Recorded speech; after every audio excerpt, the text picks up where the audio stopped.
दोस्तों, आज मैं तुम्हें एक नन्हे मेंढक की कहानी सुनाने वाली हूँ कि किस तरह से उसने पानी की तलाश की और अपने दोस्तों की मदद की। एक वक्त की बात है, एक घना जंगल था जहाँ हर किस्म के जानवर खुशी से रहते थे। लेकिन एक दिन जंगल में शदीद खशकसाली का सामना हुआ। नदियों का पानी खशक हो गया, झीलें खाली हो गईं और सब जानवर प्यास से बेहाल हो गए। जंगल में एक नन्हा सा मेंढक रहता था जिसका नाम चंचल था। चंचल बाकी जानवरों की तरह परेशान था कि पानी कहाँ गया। एक दिन उसने फैसला किया कि वो पानी की तलाश में निकलेगा ताकि सब जानवरों को इस मुश्किल से बचा सके। चंचल सफर पर रवाना हुआ। वो चलते चलते एक बूढ़े कुछुए के पास पहुंचा जो एक सूखे हुए तालाब के किनारे बैठा था। चचा कुछुए, क्या आप जानते हैं कि पानी कहाँ चला गया? चंचल ने पूछा। बूढ़े कुछुए ने आहिस्ता से सर हिलाया और कहा, पानी को हम सब ने जाया किया बेटा। हमने कभी सोचा नहीं कि उसे बचाना कितना जरूरी है। चंचल ने कुछुए की बात सुनी और अपनी तलाश जारी रखी। आगे जाकर वो एक पुराने हाथी से मिला जो एक सूखे दरख्त के नीचे बैठा था। बाबा हाथी, क्या आपको पानी के बारे में कुछ मालूम है? चंचल ने उम्मीद भरे लहजे में पूछा। हाथी ने अफसरदा अंदाज में कहा, पानी उस वक्त वापस आएगा जब हम सब उसे बचाने की कोशिश करेंगे और उसकी कदर करेंगे। चंचल ने हाथी की बात भी जहन में रखी और अपना सफर जारी रखा। आखिरकार वो जंगल के किनारे पर एक ऊंचे पहाड़ पर पहुंचा जहां से उसने दौड़ दौड़ तक देखा। पहाड़ के दामन में उसे एक छोटी सी चमकती हुई नदी दिखाई दी। खुशी से चंचल वहां दौड़ते हुए पहुंचा। उसने देखा कि नदी का पानी शफाफ था, लेकिन बहुत कम था। चंचल ने नदी से दरख्वास्त की, प्यारे पानी, क्या तुम जंगल में वापस आओगे? सब जानवर तुम्हारे बगैर प्यासे हैं। नदी ने मध्यम सी आवाज में कहा, अगर तुम सब वादा करो कि पानी को जाया नहीं करोगे, उसे महफूज रखोगे, तो मैं वापस आ जाऊंगी।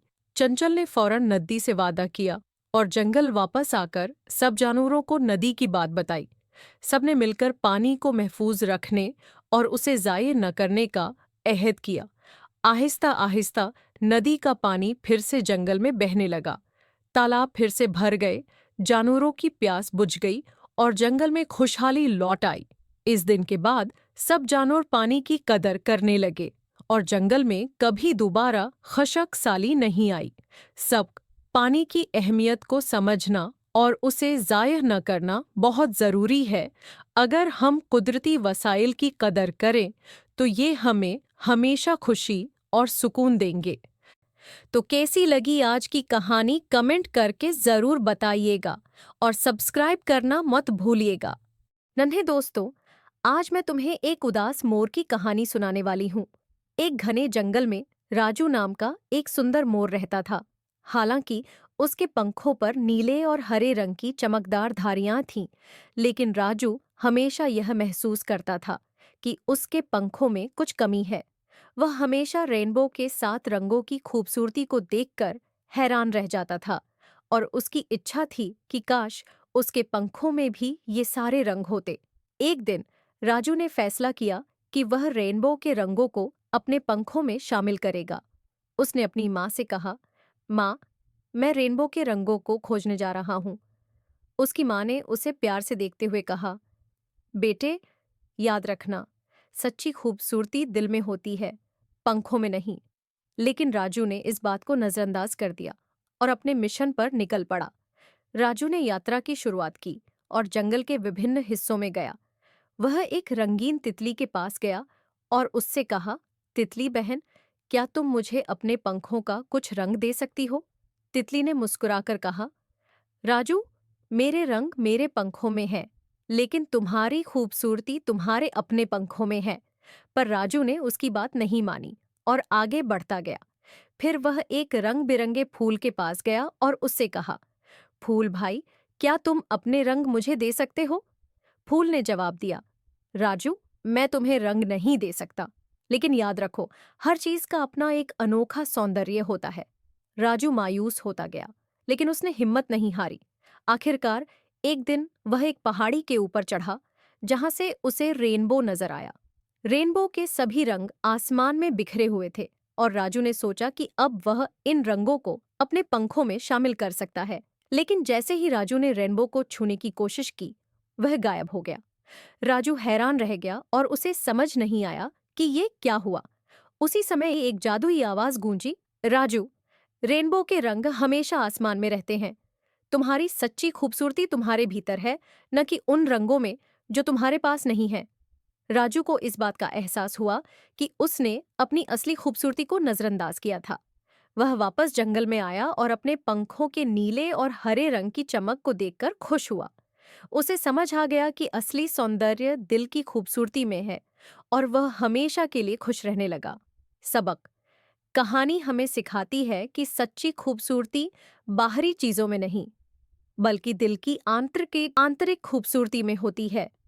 हमें खुद को वैसे ही स्वीकार करना चाहिए जैसे हम हैं और अपनी अनोखी खूबियों की कद्र करनी चाहिए। एक दफा का जिक्र है। एक छोटे से गांव में अली नामी एक बच्चा रहता था। अली बहुत खुश मिजाज और तख्लीकी जहन का मालिक था। उसके पास बेशुमार खिलौने थे जिनसे वो रोज खेलता था। अली के खिलौने न सिर्फ उसके खेल के साथी थे, बल्कि वो इनमें अपनी दुनिया बसा लेता था। एक दिन अली ने देखा कि उसके पसंदीदा खिलौने अचानक गायब हो गए हैं। वो हर जगह तलाश करता रहा, लेकिन उन्हें ना पा सका। अली बहुत उदास हो गया और समझ नहीं पा रहा था कि उसके खिलौने कहाँ चले गए हैं। उसी रात अली को एक अजीब ख्वाब आया। ख्वाब में एक चमकदार दरवाजा नजर आया जो एक खफिया रास्ते की तरफ ले जा रहा था। अली ने ख्वाब में दरवाजे को खोला और खुद को एक हैरत अंगेज जादुई दुनिया में पाया। इस दुनिया में हर तरफ खिलौने थे, बहुत सारे खिलौने जो अपनी मर्जी से चल फिर सकते थे, बातें कर सकते थे और खेल सकते थे। अली को मालूम हुआ कि वो खिलौनों की खोई हुई सल्तनत में आ गया है। उस सल्तनत का बादशाह एक बड़ा भालू था जिसका नाम राजा टडी था। राजा टडी ने अली को बताया कि ये सल्तनत उन खिलौनों के लिए है जो बच्चों से गायब हो जाते हैं। यहाँ वो अपनी मर्जी से जिंदगी गुजार सकते हैं और कभी किसी के काबू में नहीं होते। लेकिन अली ने राजा टडी को बताया कि वो अपने खिलौनों को बहुत याद करता है और उनके बगैर वो उदास है।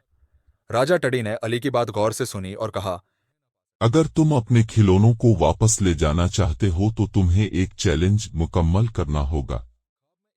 अली ने चैलेंज के बारे में पूछा और राजा टीडी ने बताया कि अली को 3 मुश्किल मराहल से गुजरना होगा: एक पहेली हल करना, एक खतरनाक जंगल से गुजरना और आखिर में सच्चाई का इम्तिहान देना होगा। पहले मरहले में अली को एक पहेली मिली जिसमें उसे सही रास्ता तलाश करना था। अली ने अपने जहन का इस्तेमाल किया और पहेली को हल कर लिया। दूसरे मरहले में वो एक खतरनाक जंगल से गुजरा जहां उसने अपनी हिम्मत और जरत का मजाहिरा किया। आखिर में अली सच्चाई के इम्तिहान के लिए पहुंचा। उसे राजा टीडी के सामने अपनी मोहब्बत और दियानतदारी का सबूत देना था। अली ने सच्चाई से कहा, मैं अपने खिलौनों से बहुत मोहब्बत करता हूं, लेकिन मैं ये भी जानता हूं कि उन्हें भी खुश रहने का हक है। अगर वो यहां खुश है तो मैं उन्हें वापस नहीं ले जाऊंगा। अली की सच्चाई और दियानतदारी ने राजा टेडी को मुतासिर किया। राजा टेडी ने मुस्कुराकर कहा, तुमने अपनी मोहब्बत और दियानतदारी से हमें मुतासिर किया है। तुम अपने खिलौनों को वापस ले जा सकते हो, लेकिन याद रखो, जब भी तुम उनके साथ खुशी से नहीं खेल पाओगे, वो वापस यहां आ जाएंगे। अचानक अली की आंख खुल गई और वो अपने बस्तर पर था। कमरे में नजर दौड़ाई तो उसके सारे खिलौने वापस आ चुके थे। अली ने खुशी से उनके साथ खेलना शुरू किया और हमेशा उनका ख्याल रखने का वादा किया। इस दिन के बाद अली ने अपने खिलौनों के साथ ज्यादा प्यार और एहतराम से पेश आने का अहद किया और खिलौनों की खोई हुई सल्तनत में हमेशा के लिए एक दरवाजा खुला रह गया, जो सिर्फ इन बच्चों के लिए था जो अपने खिलौनों से मोहब्बत करते थे। नन्हे दोस्तों, आज मैं तुम्हें एक नन्ही बहादुर गिलहरी की कहानी सुनाने वाली हूँ। एक घने जंगल में नटी नामी एक नन्ही गिलहरी रहती थी। नटी बहुत ज़हीन और चालाक थी, लेकिन उसे एक बात का खौफ था और वो थी बुलंदियों का। वो हमेशा सोचती कि अगर वो ऊंचे दरख्तों पर चढ़ने की कोशिश करेगी तो कहीं नीचे न गिर जाए। नटी का सबसे बड़ा ख्वाब था कि वो जंगल के सबसे बड़े और मैठे उखरूट को हासिल करे, जो सबसे ऊंचे दरख्त पर था। लेकिन उसके खौफ की वजह से वो कभी उस दरख्त के करीब भी नहीं गई थी। उसकी दोस्तों में एक हंस मुना खरगोश, एक प्यारी चिड़िया और एक समझदार हिरन था। वो सब निटी की उस ख्वाहिश के बारे में जानते थे। एक दिन निटी के दोस्तों ने फैसला किया कि वो निटी की मदद करेंगे ताकि वो अपने खौफ पर काबू पा सके। खरगोश ने कहा, निटी, तुम्हें बस छोटे छोटे कदम उठाने हैं। पहले नीचे के छोटे दरख्तों पर चढ़ो, फिर आहिस्ता आहिस्ता ऊंचे दरख्तों की तरफ बढ़ो, हम तुम्हारे साथ हैं। चिड़िया ने कहा, मैं तुम्हें परवाज करते हुए दिखाऊंगी कि कैसे तवाज़ुन बरकरार रखा जाता है। अगर तुम्हें कभी डर लगे तो बस मेरी तरफ देखना। हरण ने कहा, अगर तुम नीचे देखो तो तुम्हें पता चलेगा कि मैं नीचे खड़ा हूं, और अगर तुम्हें कोई मसला हो तो मैं तुम्हें पकड़ लूंगा। नट्टी ने अपने दोस्तों की बातों को संजीदगी से लिया और हिम्मत बांधी। पहले पहल वो बहुत छोटे दरख्त पर चढ़ी और फिर थोड़ा ऊंचे दरख्त पर। जैसे जैसे दिन गुजरते गए, निटी का आतिमाद बढ़ता गया। वो देखती कि उसके दोस्त हमेशा उसके साथ हैं और उसे हौसला देते हैं। एक दिन निटी ने वो बड़ा दरख्त देखा जिस पर उसका ख्वाब था कि वहां का सबसे बड़ा उखरूट चुने। उसने दिल में ठान ली कि आज वो ये काम जरूर करेगी। वो आहिस्ता आहिस्ता दरख्त पर चढ़ती गई और जब वो दरख्त की चोटी पर पहुंची तो उसने वो बड़ा उखरूट देखा। निटी ने खुशी के मारे छलांग लगाई और उखरूट को पकड़ लिया। उसके दोस्त नीचे खड़े देख रहे थे और तालियां बजा रहे थे। नटी ने अपने खूफ पर काबू पा लिया था और वो बहुत खुश थी। उस दिन के बाद नटी न सिर्फ जंगल की सबसे बहादुर गलहरी कहलाई, बल्कि उसने अपने दोस्तों के साथ मिलकर दूसरों को भी सिखाया कि कैसे अपने खौफ पर काबू पाया जा सकता है। उसने सीखा कि अगर दोस्त साथ हों और दिल में हिम्मत हो तो कोई भी ख्वाब पूरा किया जा सकता है। तो कैसी लगी आज की कहानी कमेंट करके जरूर बताइएगा और सब्सक्राइब करना मत भूलिएगा। नन्हे साथियों, आज मैं सुनाने वाली हूँ मिट्ठू की कहानी। अगर कहानी पसंद आए तो लाइक और सब्सक्राइब करना मत भूलना। एक सुंदर जंगल में विभिन्न प्रकार के जानवर रहते थे। उनमें एक तोता था जिसका नाम मिट्ठू था। मिट्ठू हमेशा हंसता, बोलता और खुश रहता था, लेकिन उसके कोई खास दोस्त नहीं थे। वह सबसे बातें तो करता था, लेकिन उसका दिल चाहता था कि कोई ऐसा दोस्त हो जिसके साथ वह हर बात साझा कर सके। एक दिन जंगल में एक नया जानवर आया। वह एक छोटा सा खरगोश था जिसका नाम झंपू था। झंपू भी जंगल में नया नया आया था और उसे भी कोई दोस्त नहीं मिला था। जब मिट्ठू ने झंपू को देखा तो वह तुरंत उसके पास गया और कहा, हेलो झंपू, तुम नए हो? क्या तुम मेरे दोस्त बनना चाहोगे? झंपू ने मुस्कुराते हुए कहा, हाँ, क्यों नहीं, मैं भी दोस्त ढूंढ रहा हूँ। दोनों जल्द ही बहुत अच्छे दोस्त बन गए। दिन में मिट्ठू झंपू के साथ खेलता, उड़ता और झंपू को जंगल के विभिन्न हिस्से दिखाता। झंपू भी मिट्ठू को अपने मिट्टी के घरौंदे में ले जाता और उसे अपनी पसंदीदा सब्जियां खिलाता। दोनों एक दूसरे के बिना उदास रहते थे और हर पल एक साथ बिताने की कोशिश करते थे। एक दिन जब दोनों दोस्त जंगल में घूम रहे थे, अचानक बादल छा गए और जोरदार बारिश शुरू हो गई। मिट्ठू और झंपू एक बड़े पेड़ के नीचे शरण लेने लगे, लेकिन बारिश इतनी तेज थी कि वे वहां भी सुरक्षित नहीं थे। मिट्ठू तुरंत उड़कर पास की पहाड़ी से कुछ बड़े पत्ते लाया और झंपू के लिए एक छोटा सा शेड बना दिया ताकि वह बारिश से बच सके। झंपू ने हैरान होकर कहा, मिट्ठू, तुमने मेरी इतनी मदद की, तुम वाकई बहुत अच्छे दोस्त हो। मिट्ठू मुस्कुराया और कहा, दोस्ती का यही मतलब है झंपू, हम एक दूसरे का ख्याल रखते हैं और मुश्किल वक्त में साथ देते हैं। उसी दिन से दोनों दोस्त और भी करीब हो गए। मिट्ठू की समझदारी और झंपू के प्यार ने उनकी दोस्ती को और भी मजबूत बना दिया। अब दोनों हर दिन एक साथ बिताने का वादा करते और हमेशा एक दूसरे का साथ देते। दोस्तों, आज मैं तुम्हें एक ऐसी नीली चिड़िया की कहानी सुनाने वाली हूँ जिसने अपनी बार बार कोशिश और दोस्तों की मदद से अपनी सबसे बड़ी मुश्किल हल कर ली। एक खूबसूरत जंगल में एक छोटा सा परिंदा जिसका नाम लोरी था अपने ख्वाबों का एक खूबसूरत घोंसला बना रहा था। लोरी ने बड़ी मोहब्बत और मेहनत से नरम घास, रंगीन पत्ते और चमकदार फूल जमा किए थे ताकि वो एक मजबूत और आरामदेह घर बना सके।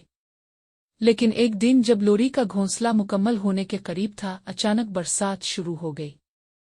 तेज बारिश और तुंद हवा ने लोरी के घोंसले को तबाह कर दिया। नरम घास और पत्ते उड़ गए और घोंसला बारिश की शिद्दत से गिरकर बखर गया। लोरी मायूस हो गया। लोरी ने सोचा कि शायद वो दोबारा घोंसला नहीं बना पाएगा। लेकिन फिर उसने जंगल के परिंदों की तरफ देखा जिनमें एक दाना कौवा, एक पुराना हंस और एक चंचल चिड़िया शामिल थे। लोरी ने उन सब से मदद मांगी जो उसकी मदद के लिए तैयार थे। दाना कौवा ने कहा कि वो लोरी को मजबूत मवाद तलाश करने में मदद करेगा।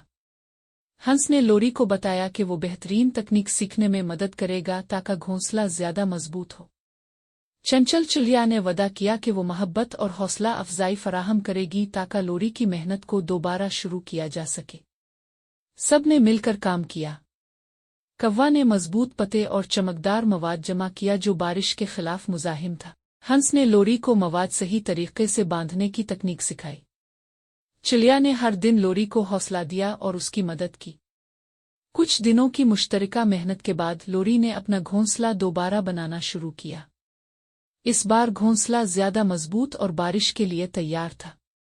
जब बारिश दोबारा आई तो लोरी का घोंसला महफूज और आरामदेह रहा। जंगल के तमाम परिंदे मिलकर जश्न मनाते हैं और लोरी के नए घोंसले की तारीफ करते हैं।